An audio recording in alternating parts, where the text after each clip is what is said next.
Guys, I'm KBHD here, and this is the OnePlus 2. Company name, OnePlus. Phone name, the 2. OnePlus 2. OnePlus 2.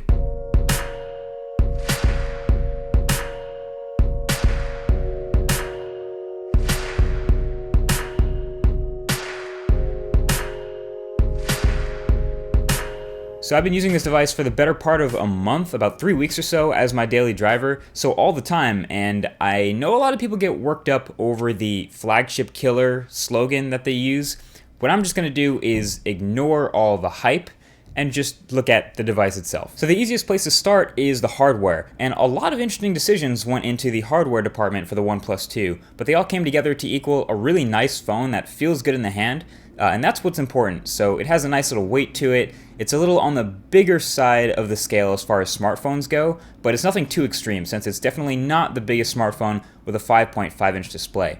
The metal band around the phone is really premium. It's a huge improvement over the OnePlus One, and it's this metal band alone that makes the phone feel like it's more expensive. And I like that they didn't try to go super thin like some manufacturers trying to one-up themselves, I guess, but nothing wrong with being a little thick. Dear every smartphone manufacturer ever, if you're using a large camera module, which you probably are, feel free to fill out the rest of the phone's body with battery, like this. It will not make the phone too heavy or too thick, and everyone will appreciate the extra battery. Thank you. Anyway, the shape of the OnePlus 2 is just fine. It's rectangular and sort of boxy in a way, but it fits in the hand nicely, and this phone is really easy to hold. The sandstone black back helps that too. Now, every OnePlus 2 comes by default with this sandstone black back. And the texture is pretty unique. It's a little bit rougher than last year's phone, I'm guessing for durability, but it still feels great. And then the back is removable, so you can buy another back with a different material and drop that on for a different look and feel. Also, with the removable back, you get access to the dual SIM card slot trays. No access to the battery or any expandable storage, but you do just get the SIM card slots. Now this phone also features a pretty unique switch on the left-hand side. It's the alert slider, so you can switch between sound profiles on the phone without having to turn the screen on. So all the way down is all notifications, halfway up is priority notifications, and all the way up is do not disturb mode. Pretty nifty switch, although I feel like this is upside down. If I wanted to flip all the way to silent, I feel like I would switch all the way down. I don't know, I wish I could reverse the order in the settings. Now, of course, this slider on the left means you have both your power and volume buttons on the right-hand side of the phone. This was a little bit annoying at first. Neither one of them has ridges or anything, so you kind of just have to remember where the power button is. And you get used to it eventually. They're pretty clicky tactile buttons, but it took about a week of using the phone to get it to feel natural and stop making mistakes. I pretty much hit the power button on the first try every time now. Although there's also totally the option of the double tap on the screen to wake from sleep if you want to use that. Now at the top of the phone is the headphone jack. I kind of wish it was at the bottom, but oh well. And then at the bottom of the phone you have the speakers and the USB Type-C port. Now the speakers aren't anything special. It's not even a stereo speaker. All the audio comes from the right grill, which is not very loud and it's kind of easy to cover with your finger. It has these built-in audio profiles, which are nice if you really want to tweak the EQs, but honestly the quality of the driver has to be decent first, and they'll end up cupping your hand around that to hear it anyway. This is one of those spots where they're cutting corners. And then there's a USB Type-C port. Alright, so this is a new port for smartphones, and it was given in this phone with the reasoning, this is the future. And it totally is, but that means that here in the present, it's actually a little bit inconvenient. Unless you have a 2015 MacBook or Chromebook Pixel, you don't really have a bunch of USB Type-C chargers lying around, and the one that comes in the box, the cable is a little bit short, and you have to buy another one for your car, and I don't know, is it really worth it? Here's USB Type-C in this phone broken down. Here are your pros, and here are your cons. Is it worth it? Depends on how into the future you are. I kind of miss fast charging, but the battery life here is good enough that I'm not charging in the middle of the day, so I'm down with it. The OnePlus 2 also has a biometric fingerprint sensor in that home button. And as I mentioned in the original impressions video that I did when the phone first came out, this home button does all the same stuff a regular home button does, except actually press down and move. It's not tactile, so it's basically like a trackpad, a glass surface that you can tap, double tap, or hold down to read your fingerprint. And the fingerprint reading is pretty good. Now this phone has gotten, I think, 4 software updates since I first started using it, and from the very beginning, the fingerprint sensor was quick, and it's only gotten quicker. I'm really happy with it. It unlocks my phone with pretty great accuracy. You can store up to 5 fingers if you want, and it's an easy way to secure my phone. I find it to be just as accurate as Touch ID. All right, so fun fact, when OnePlus first sent me this phone early before the launch day for that impressions video you guys saw, they didn't tell me anything about the phone. They didn't tell me any of the specs. They didn't tell me any numbers. So I actually wanted to play a little game with myself. I just looked at the display and I wanted to see if I could figure out if it's a 1080p display or a Quad HD display just by looking at it. And I looked at it, I set my wallpaper, I got my icons and everything, and I guessed based on, you know, it looks pretty good. I'm gonna say that's a top-notch, yeah, that's a Quad HD display. Of course, I took a screenshot and I looked at it later, and it's 1080p. So I got the idea, and I held it up to a Galaxy S6, and then of course you can tell, oh, that looks way better with the AMOLED display and Quad HD on the Galaxy S6. But the point is, this is a great 1080p display, one of the best in the business, and that's pretty good for 2015. So there you have it. Just on the outside, this phone is kind of stacked in the hardware department. It's that 5.5-inch 1080p display. It's excellent. It has great viewing angles, excellent brightness, contrast, and colors. Thin bezels to keep the footprint pretty manageable, metal rails, the swappable sandstone back, dual SIM card slots, a 13-megapixel camera with autofocus, laser autofocus, which I'll talk about in a second, a 3,300 milliamp hour battery, a fingerprint reader, an alert slider, a USB Type-C port. That's a lot of great stuff, but like I mentioned in that perfect smartphone video, the last video, we tend to now measure smartphones by what's wrong with them instead of what's right. So the worst parts about this hardware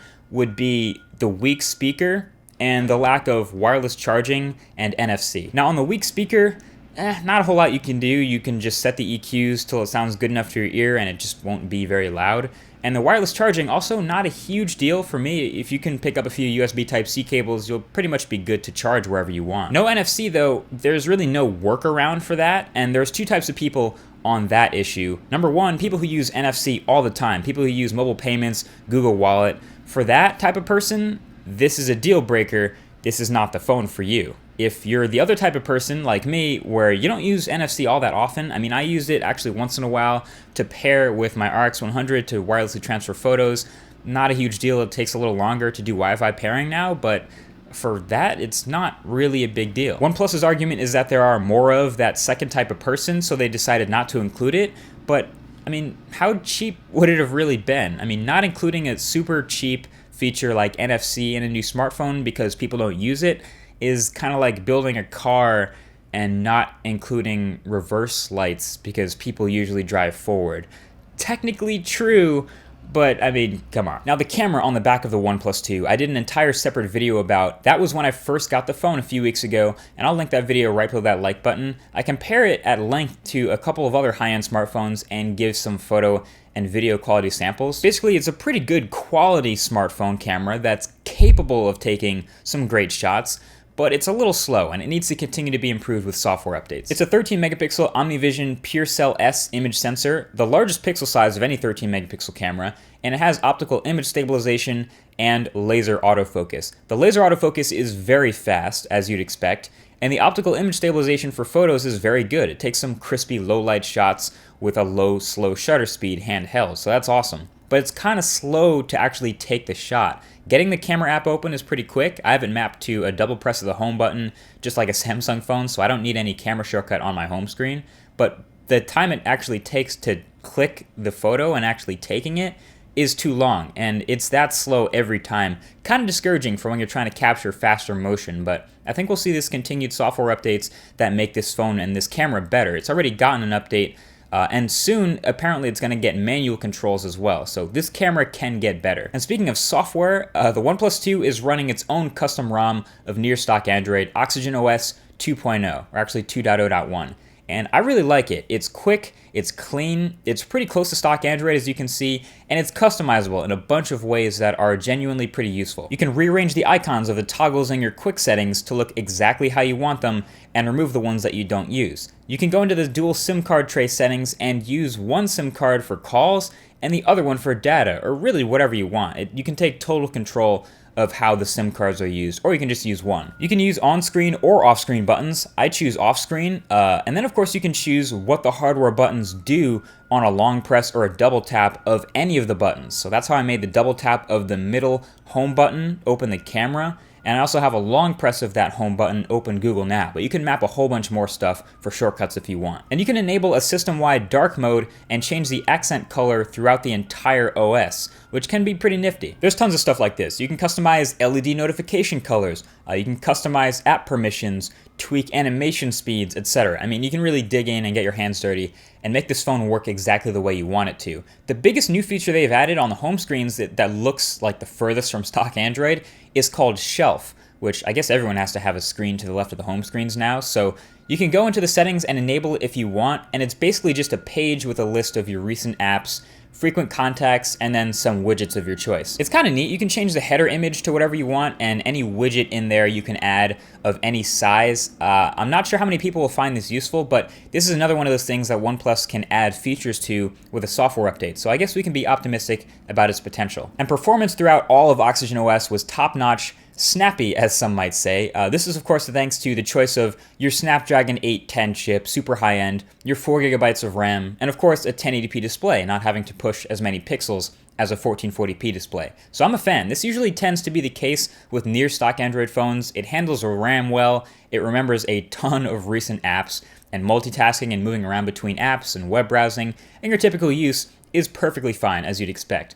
With higher end stuff like gaming, there was of course earlier concern about the Snapdragon 810 not being bad, but overheating. And this phone never got hot on me once. I gamed plenty, I put a lot of hours into it. Even if it is throttling to keep temperatures down, I'm not noticing any difference in performance or functionality, and that's what really matters here. Battery life was also pretty good. This is combining, of course, the 3,300 milliamp hour battery, which filled out the space nicely, and the near stock Android experience, and the great RAM management, and the 1080p display instead of 2K. All this stuff combines to give my use an average of about 3.5 to 4 hours, or a little over 4 hours of screen on time per day, which the way I use a phone, since I know it's different for everyone, that number for me I would give B+, which is a huge improvement from like the D+ Galaxy S6 I was using earlier, but also not quite at the level of the champs like the OnePlus One and the Droid Turbo.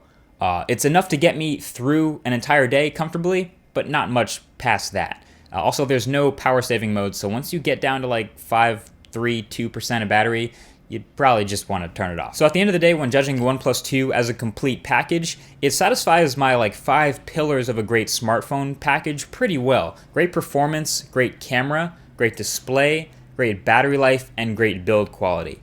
And it kind of nails all of those. Now I'm used to using like $600, $700, $800 smartphones as my daily driver, so when you turn around and tell me this is a $389 smartphone for this version, that's pretty damn impressive, and I'm actually really curious to see how the Moto X style will come in and compare to this one at a pretty similar price point. All I can say is I've had my SIM card in this phone for the past couple weeks, like I've said, and I haven't wanted to take it out. Now sure, as a full-time user, you notice a lot of the things that you don't even really see in other reviews, like the vibration motor in this phone is really soft. It's like really weak for some reason, so if you leave your phone in vibrate-only mode, I missed a couple calls that way and some notifications, which was weird.